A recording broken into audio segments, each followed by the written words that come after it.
आंध्र प्रदेश के कोरोमंडल के गोंगवारा टिप्पा में सैलाब में फंसे 13 अफराद को बचा लिया गया। दरअसल किसान अपने जानवरों को वापस लाने के लिए मोटर बोट से गए थे, लेकिन उनकी बोट खराब हो गई।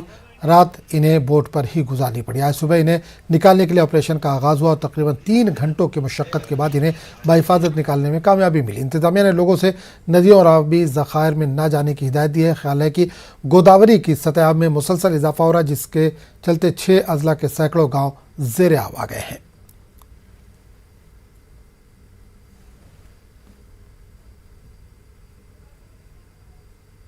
बारिश ने गुजरात में भी तबाही मचाई। आवाम को मुश्किलात का सामना है तो शहरों की सड़कें भी खस्ता हाल है। अहमदाबाद शहर की सड़कों पर अभी भी पानी जमा है। सड़कें जगह जगह टूट गई हैं, जिसकी वजह से आमदोरफ्त में परेशानी हो रही है।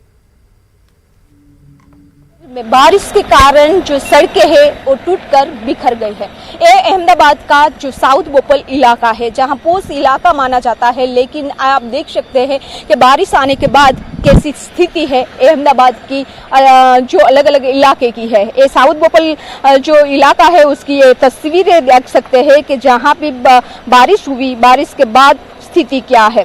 तो शहर की कई सड़कों पर गड्ढे और बजरी की निकल रही है। दूसरी ओर राज्य और राष्ट्रीय राजमार्ग भी बड़े पैमाने से क्षतिग्रस्त हुए हैं, जिसके कारण आयात को प्रभावित कर रहे हैं और मानसून खत्म होने तक लोगों को मुश्किल का सामना करना पड़ेगा, क्योंकि यही स्थिति है राज्य की अलग अलग सड़कों को देखने की मिल रही है। यहाँ भी ये इलाका देख सकते हैं कि जहाँ साउथ बोपल से निकलकर लोग हैं अपने बच्चों को स्कूल भेजते हैं, लेकिन ये स्थिति अलग है और दूसरे इलाके से निकलकर बच्चों को स्कूल तक पहुँचाया जाता है। तो ये पूरे अहमदाबाद की अलग अलग शहर की यही अलग अलग जो इलाके की यही तस्वीर है वो सामने निकल के आ रही है, लेकिन बारिश खत्म होने के तक लोगों को मुश्किल पड़ेगी। कैमरामैन प्रकाश देसाई के साथ विभू पटेल, न्यूज़ 18 अहमदाबाद।